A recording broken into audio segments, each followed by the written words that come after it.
In this video, we're going to look at the French Tabatiere Rifle, or snuff box in English. I hope I pronounced it right.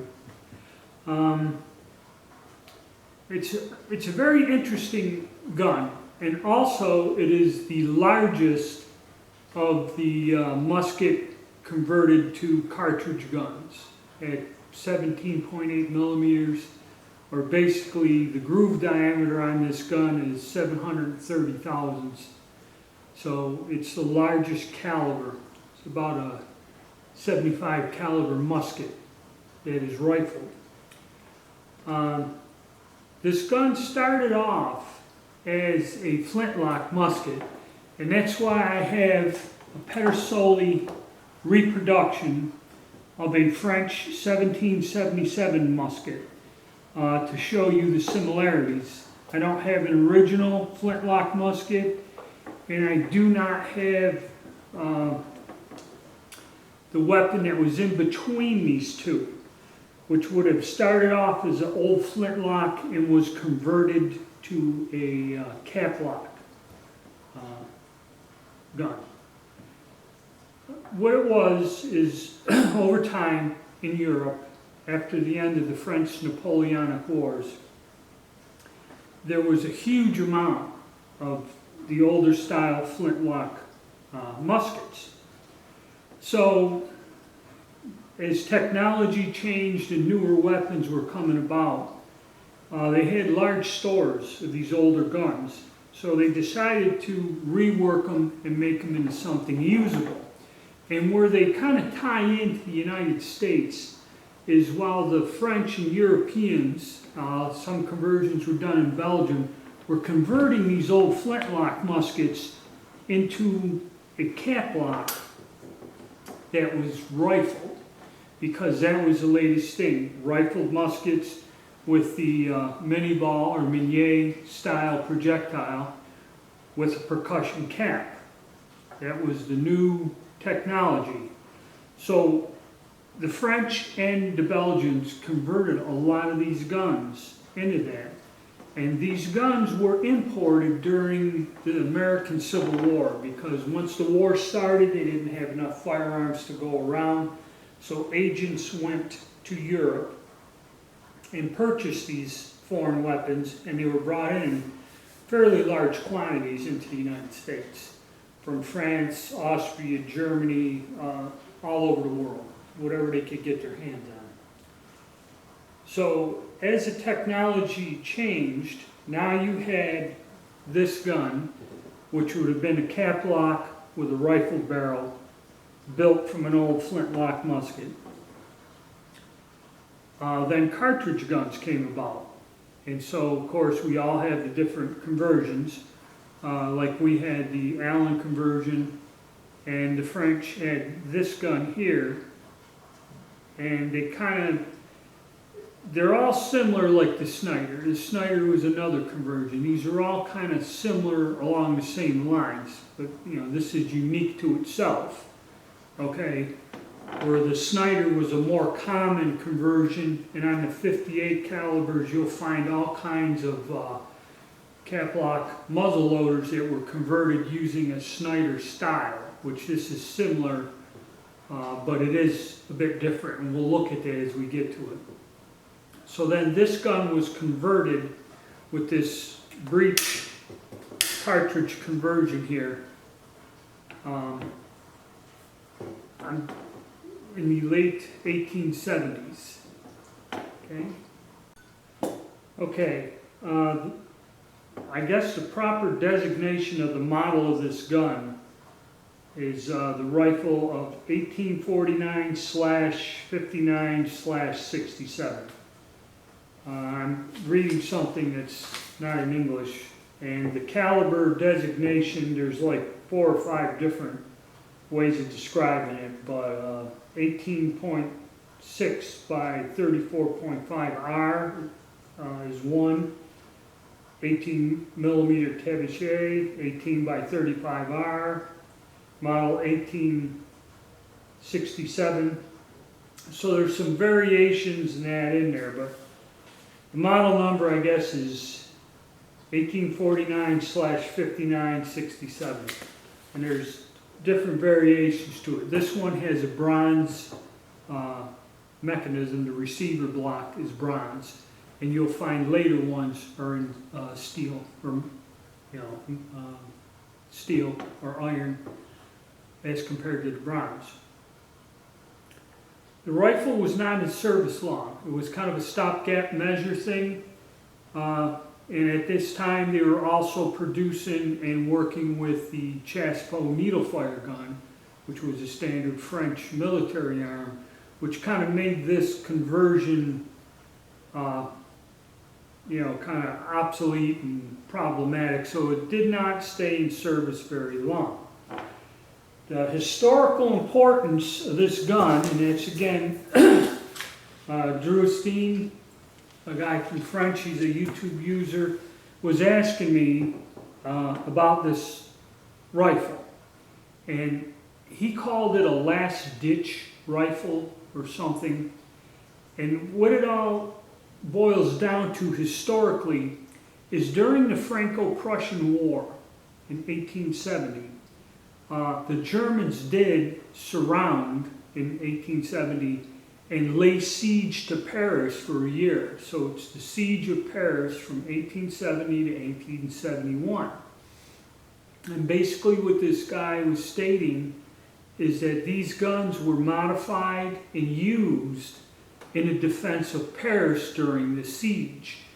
And this particular model of rifle was issued to the French National Guard, which was a hastily formed unit of people who were trapped in besieged Paris. And that's what he's trying to explain to me about this gun, and that's where the historical significance of it. This gun was quickly withdrawn from service. The rifle was designed for the French National Guard. The French National Guard didn't survive or last past the Franco-Prussian War. It was kind of like, I guess, an emergency unit during the siege of Paris.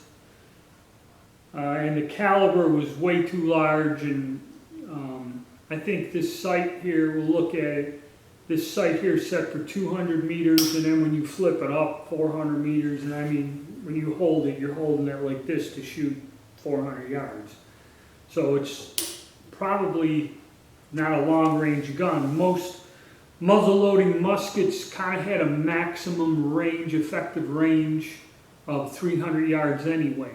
So you could see where this humongous caliber and this conversion was not practical, and there was a lot better stuff available at the time. But that's kind of the historical significance. Is this thing, I think, played a part, this rifle, and the units that were issued it played a part in the Franco-Prussian War with this gun. So that's about most of the information I found on it. Now, I did try to reload some rounds for this, and that was my first video with Western bullet molds, had the dies in a bullet mold. And we'll take a look at what I come up with so far. But as for reloading and shooting it, I've kind of oiled the barrel down and letting it sit. I have to get the proper brushes, and that they're huge, I think 12 gauge. And I have to get some wads to make the cartridges for over the powder and some other stuff. So there's a few things I have to buy before I proceed with going any further with this gun. But right now I've been trying to give it a technical inspection and clean it. And there are 2 or 3 variations to the chamber of this firearm. There is a longer cartridge and there's a shorter cartridge. And people have mentioned on different forums and that one cartridge will fit in one type of gun and another won't fit in there. There was 2 different types of ammunition. The thing I got from Western Bullet Molds does fit in here. When I looked at this chamber, it looks just like a shotgun chamber until it engages the rifling of the barrel.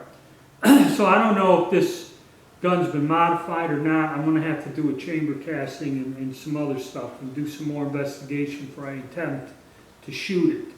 So that's why I'm going to kind of postpone, even though I did make some brass and I cast some bullets. I'm going to go a little bit more cautiously with this so there's no mishaps. It's a pretty large gun to be firing.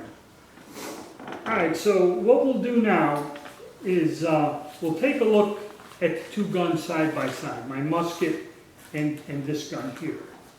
And I'll show you how this evolved from the musket using the repro. And then we'll take a look at the markings and the chamber mechanism, and then I'll kind of go over what type of ammunition. I have some papers and photographs of the original cartridge. Now we'll discuss that a little later. Okay, let's look at the side-by-side of the guns. Okay, here's our mechanism, our conversion. And if we look, basically we'll start with what this gun used to be.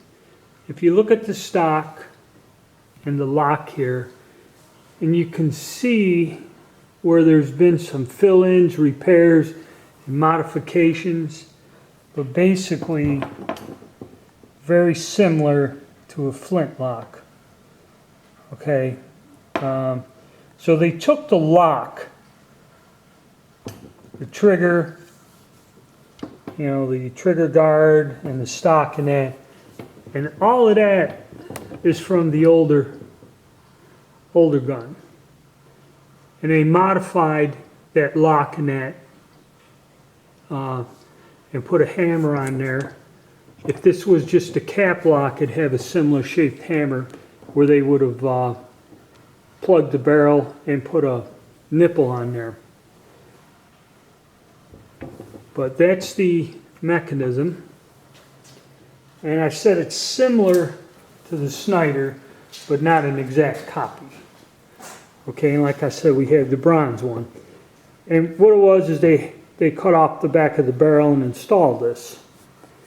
So what's interesting about this particular rifle, I can't hold the camera and cock it, but it has three position, you know, fire and come back to a half cock, but you really can't get the breech open, you have to go to full cock.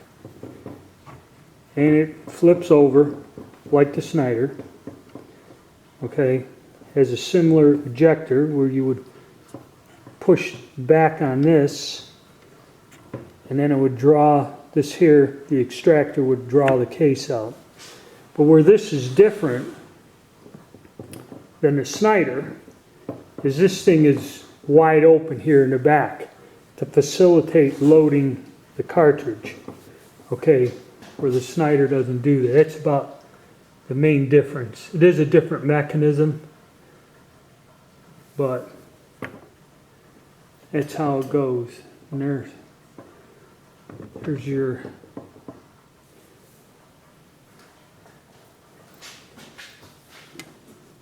breech.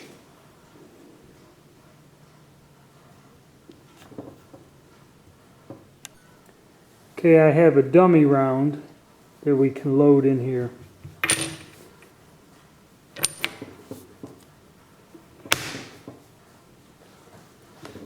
And then you would come up, pull back, and that's what ejects your case. Try that with my good hand.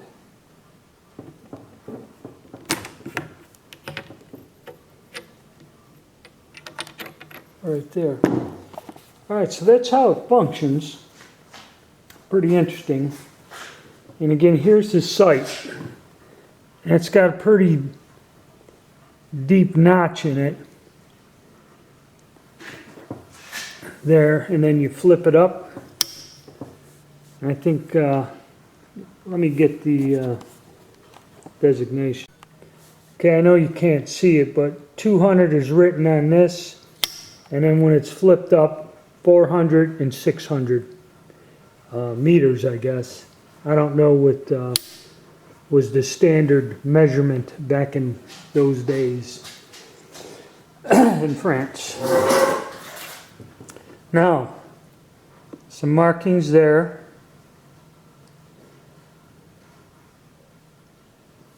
And some there, some numbers.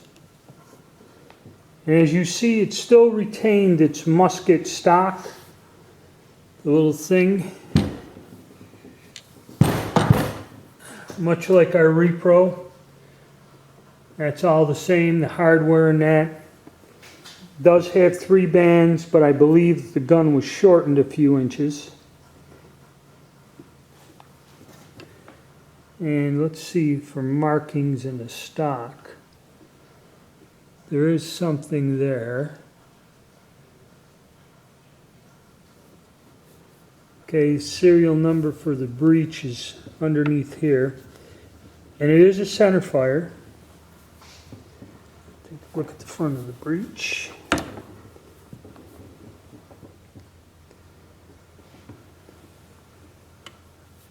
And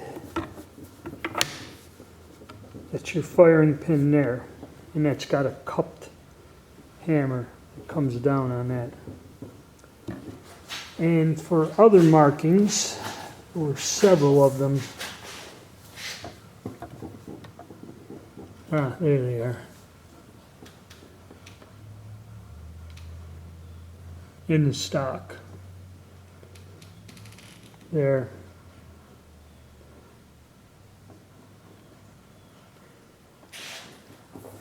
And the lock had the original name on it, has been worn off over time, but one of the arsenals that originally converted it,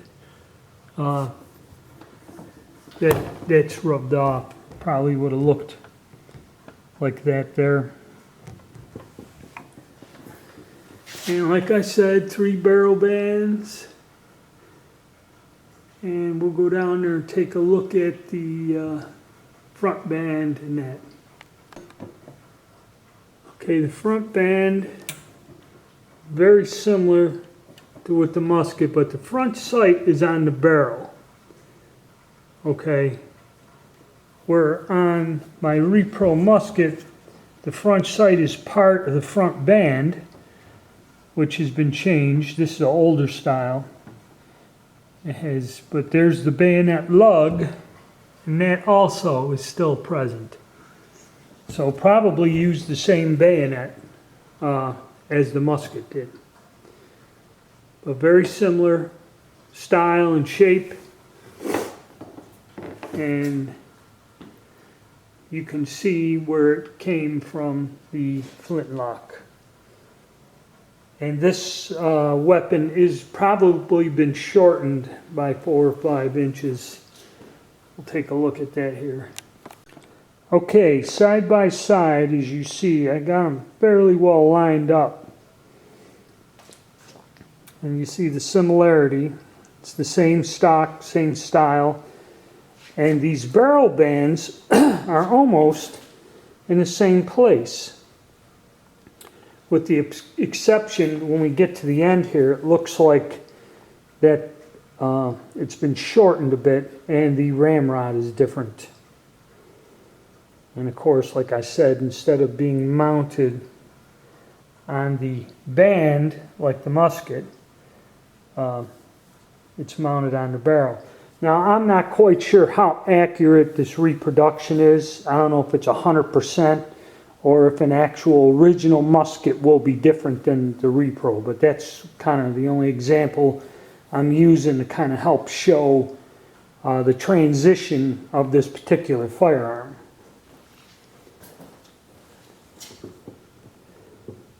Yep, so there it is. All right, well, that's about it for now. Oh, we'll cover the ammunition. That's right, I almost forgot. Okay, if you go online, you'll find this under the cartridge collectors. And like I said, they give you some dimensions of the cartridge. They explain the gun a little bit and show you a diagram of it. Now, the actual cartridge, some were brass, but there's some photographs of the actual cartridge. It was made like the old British cartridges for the Martini Henry, where you had a base. You had like a base, and instead of tin foil, I believe they used paper. They said it was some sort of a paper that made up the cartridge. And there you can see where it was like a copper base with a paper body attached. Kind of like a modern day shotgun shell. And that's probably why a lot of these rifles were converted later. You'll find a vast majority of them, they're hard to find still as a rifle, that were converted to shotguns. The Zulu shotgun is what it's called. So there's our dimensions, and here's a blow up of the bullet. See, there's a wad, and it shows the base and the powder charge. And there's something about the length, but like I said, mine is more like a shotgun shell. Actually, that 2.5 shell will fit in there. I don't know if it engages the rifling or what. But I shorten it down and size the brass to 1.5 inches. Okay, from the it's 2.5 inches, I believe. So there's a lot of brass got to come off. I neck it down. And then there's the bullet with the hollow base, which I believe it shows that was filled with cardboard. I'll probably fill it with lube. And there's a dummy cartridge I got from the guy that made the dies and the bullet mold.